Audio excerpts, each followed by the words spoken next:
Hey, Paul here, and in this video we're going to go over what asset information of yours needs to go in your last will and testament.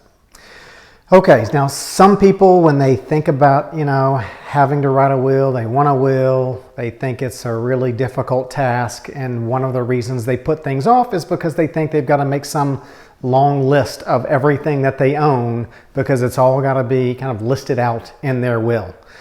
And I'm here to tell you it's just not true. So, if my best guess is that in more than 90% of wills written across America, there is zero asset information listed in the person's will. So let me give you some examples. So, and I've written many wills over the years, and I've reviewed and seen many wills written over the years. And, most of the wills, they don't have any specific asset information in the wills. They say, when it gets to the, bequests part of the will, it'll say something like, I leave my estate to my children equally. It might say I leave my estate to my spouse, and if my spouse dies before me, I leave my estate to my children equally. Again, no specific asset information in that. It might say I leave my estate to a trust so that if my spouse needs to use assets in that trust after I die, he or she can use those assets for their needs, and it's defined a little bit better than that. But then when my surviving spouse dies, those trust assets revert back to my children equally.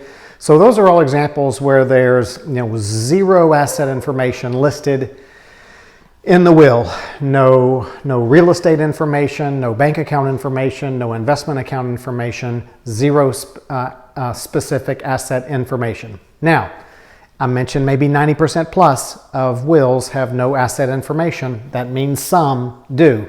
And when people do start listing specific things and specific asset items in their will, it starts to get a little bit tricky. So you might have the grandparent who wants to leave something to their grandchild. So they say, I leave X dollars to each of my grandchildren when I die, and I leave the rest to my children.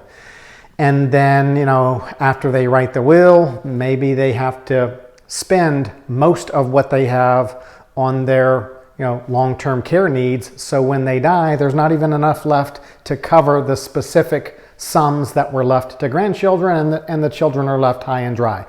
Or maybe you say, I leave this specific home or car to a certain person.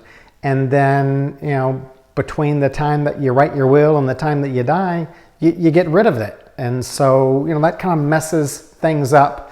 And then maybe as a middle ground between all of that is some people really like it when when their will says, I leave my estate to my children equally.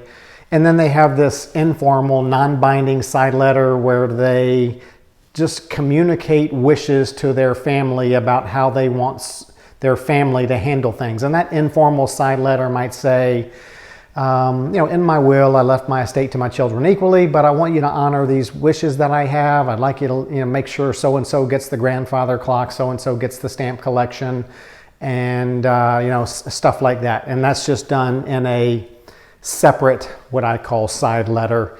Doesn't clutter up the actual legal document that goes through the probate system, and just keeps things kind of cleaner throughout the process. So just want to reiterate the fact that in most wills, there's zero